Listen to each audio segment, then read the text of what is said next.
মৰমৰ সমান শ্ৰেণীৰ ছাত্ৰ ছাত্ৰীসকল আজি আৰম্ভ কৰিছো তোমালোকৰ এক্সাৰসাইজ 7.1 তাৰ মানে চেপ্টাৰ 7 আছিল তোমালোকৰ কি স্থানাংক জিওমেট্ৰি আচ্ছা পুনে মই কোৱেশ্চন লৈ গৈছো কোৱেশ্চন নম্বৰ 1 ত কি দিয়া আছে তোমালোকৰ তলৰ প্ৰতিজোৰ বিন্দুৰ মাজত দূৰত্ব নিৰ্ণয় কৰা ফাৰ্স্ট এক নম্বৰটো আমি বুটৰি লৈছো ফাৰ্স্ট 2 3 4 1 আছে 2 3 4 1 এটা হল তোমালোকৰ 1 ৰ 1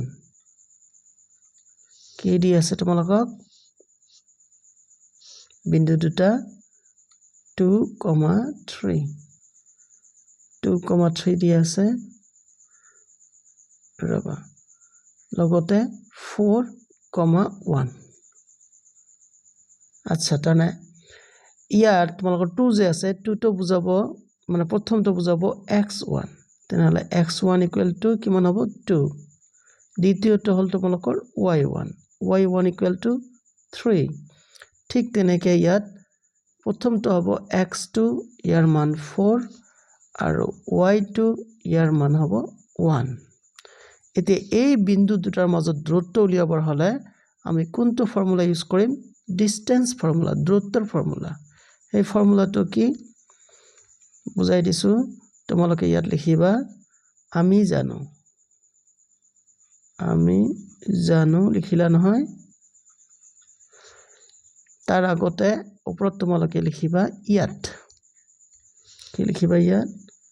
সলিউশন দিয়াৰ পিছত লিখিবা ইয়াত লিখিলা তলত তোমালোকে এনেকৈ লিখিলা আমি জানো কি জানো লিখিবা যে distance d = দূৰত্ব তাৰ মানে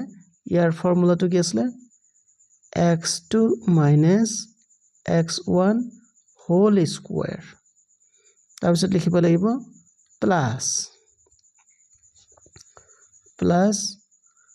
y2 - y1 হোল স্কয়াৰ লিখিলা নহয় এতিয়া আমি ৰেসপেক্টিভ ভ্যালু বিলাক পুট কৰিম ৰেসপেক্টিভ ভ্যালু বিলাক কি আছিল আমাৰ ইকুৱেল টু ৰবা x2 ৰ মান আছিল নিশ্চয় তোমালোকৰ 4 আৰু x1 ৰ মান আছিল তোমালোকৰ 2 তোমালোকৰ আগতে লিখি দিয়া হৈছে তোমালোকে এটো চাব পাৰাই যেটো ওপৰত x1 x2 হনাই আৰু y2 ৰ মান আছে 1 আৰু y1 ৰ মান আছে 3 তেনেহলে আমি লিখিম কি ইয়াত প্লাস 1 - 3 তাৰে স্কয়াৰ লিখিলা নহয় এতিয়া আমি ইয়াক ক্যালকুলেট কৰিম ফাইন কি দৰে আমি ক্যালকুলেট কৰিম লক্ষ্য কৰা ইকুৱেল টু ৰুট দিলা তোমালোকে 4 - 2 কিমান হ'ব 2 তাৰে স্কয়াৰ 1 - 3 কিমান হ'ব -2 তাৰে স্কয়াৰ ফাইন এতিয়া ইয়াত সিধা লিখিবা তোমালোকে 2 ৰ স্কয়াৰ কৰিলে হ'ব 4 আৰু মাইনাসৰ স্কয়াৰ কৰিলে তো প্লাস হৈ যায় 2 ৰ স্কয়াৰ কৰিলে হ'ব 4 ফাইন এতিয়া 4 আৰু 4 যদি তোমালোকে এড কৰা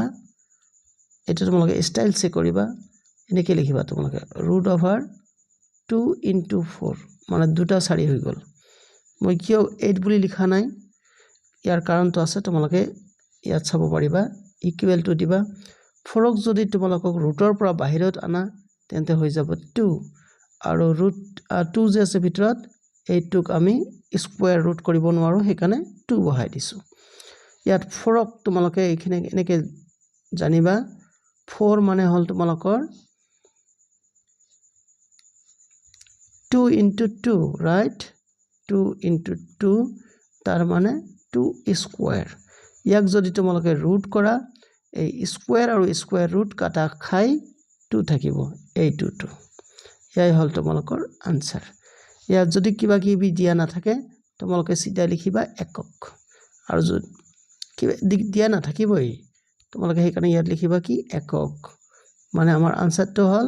2√2 একক দূৰত্বটো আৰু এটা মই কৈ দিছো তোমালোকৰ লাষ্ট নাম্বাৰটো কৈ দিছো লাষ্ট নাম্বাৰটো 3 আমি কি দৰে লিখিম সেই একেই ষ্টাইলত তোমালোকে লিখিবা নাম্বাৰ 3 দিয়াৰ পিছত তোমালোকে লিখিবা ইয়াত মানে ইয়াত আকৌ আগৰ দৰে x1 ৰ মান a y1 ৰ মান b x2 ৰ মান হ'ব তোমালোকৰ -a আৰু y2 ৰ মান হ'ব -b মানে মই তোমালোকক এইটোৰ কথা কৈছো দেই ফাইন এখিনি পালা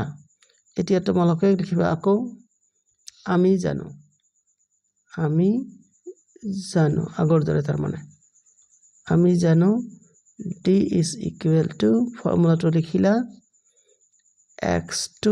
minus x1 তাৰে স্কয়াৰ মানে হোল স্কয়াৰ তাৰ পিছত কি লিখিবা প্লাস d কেনে y2 minus y1 whole square এইটো তোমালোকৰ দূৰত্বৰ ফৰ্মুলা বুলিও কয় ডিসটেন্স ফৰ্মুলা ফাইন এতিয়া আমি ৰেসপেক্টিভ ভ্যালু বিলাক পুট কৰিম x2 ৰ মান আছে তোমালোকৰ -a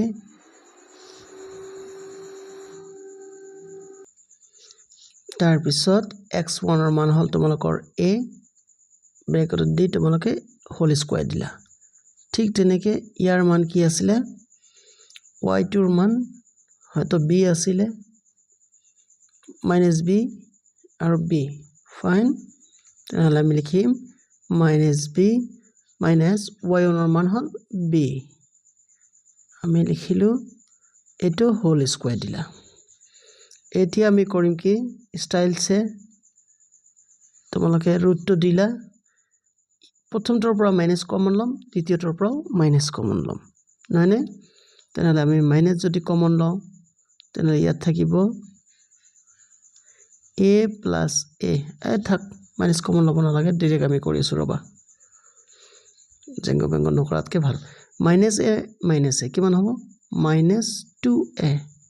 তাৰে হোল স্কয়াৰ -b তোমালোকে লিখিবা -2b হোল স্কয়াৰ গল নহয় নেক্সট তোমালোকে এবাৰ লিখিবা is equal to তোমালোকে তো জানাই কি জানা যে মাইনাসৰ স্কয়াৰ কৰিলে প্লাস হয় 2 ৰ স্কয়াৰ কৰিলে হ'ব 4 তেনহলে আমাৰ এইটো ৰিজাল্ট হ'ব 4a স্কয়াৰ ঠিক হেদৰে এইটো হ'ব 4b স্কয়াৰ ফাইন এতিয়া তোমালোকে 4 কমন ললা কি কৰিবা 4 কমন লবা তেনহলে a square plus b square থাকি গল ৰাইট নেক্সট তোমালোকে এবাৰ লিখিবা কি 4 টক বাহিৰত আনিলে কি মান হ'ব স্কয়াৰ ৰুট হৈ 2 হ'ব হোৱাৰ পিছত ভিতৰত থাকি যাব আমাৰ a square plus b square এটো তোমালোকে একক লিখিবা একক যেটো একক দিয়া নাথাকে ইয়াত সেইকাৰণে একক লিখিবা এইটো তোমালোকৰ আনসাৰ আশা কৰিছো আৰু তোমালোকৰ এটা কোৱেশ্চন থাকিল নহয় বাকি 1 ৰ মই দুটা কৈ দিলো মাজত 2 নম্বৰটো বাকি থাকিল এই 2 নম্বৰটো তোমালোকে কৰিবলৈ চেষ্টা কৰিবা যদি তোমালোকৰ কিবা খেলিমেলি হয় কমেন্টত জনাবা এই হিচাপে তোমালোকক ভিডিও বনাই হেল্প কৰি দিয়া হ'ব